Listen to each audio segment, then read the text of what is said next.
A game launched on Switch 2 this week that takes 117.2 gigabytes. That is almost half the console before your screenshots, patches, or the next giant RPG. So today we are counting down the 10 clearest ways storage stopped being invisible and became another thing players have to pay for. Number 10 starts with the box itself. Number 10, Nintendo Switch 2. Nintendo shipped the system with 256 gigabytes of internal storage, 8 times the original Switch, which sounds generous until modern games walk in wearing steel boots. The catch is simple. Storage is no longer a background spec. It is the first budget fight after you buy the console. And this is before the strangest restriction shows up. Number 9, microSD Express. Nintendo says Switch 2 is only compatible with microSD Express cards for game data. Your old Switch microSD card can bring over screenshots and videos, but it cannot save or load digital games on the new system. That is the quiet tax.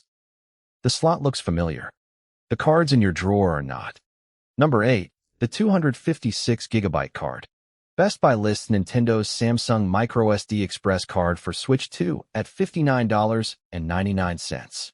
That buys you the same raw capacity as the console, but not a second console's worth of usable freedom, because the system still keeps saved data in internal memory.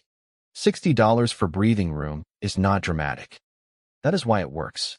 Number 7, GameStop's 1 terabyte microSD Express card. GameStop's own listing runs from $54.99 to $299.99 across 256 gigabytes, 512 gigabytes, and 1 terabyte. That top card costs 2/3 of a Switch 2 at launch price. The pitch is more room for games. The feeling is buying an accessory that starts to look like hardware. Number 6, Final Fantasy X/X 2 HD Remaster. Nintendo's store lists the Switch 2 version at 27.4 gigabytes. That is not a monster file in 2026. That is the point. A remaster bundle from the PlayStation 2 era now eats more than 10% of the console's advertised storage. Nostalgia got an install footprint, and it brought a receipt. Number 5, Final Fantasy VII Rebirth. Nintendo's store lists the Switch 2 version at an estimated 102.5 gigabytes, with a June 3, 2026 release date. One game crosses 100 gigs on a handheld. That is not some weird PC edge case. That is a marquee console release telling your storage card to make room or get out. Number 4, PlayStation discs. Sony announced on July 1, 2026 that physical disc production for new PlayStation games will be discontinued starting January 2028. Games already released, and games that ship before then, are not affected. But the direction is official. The shelf stops growing. The downloads do not. That turns storage into ownership infrastructure. Number 3, the physical PlayStation collapse. Circana analyst Matt Piscatella's data, covered by Ars Technica, showed only 7 PlayStation games had sold more than 100,000 physical units in the US so far in 2026. In 2008, that number was 100 games. This is the twist.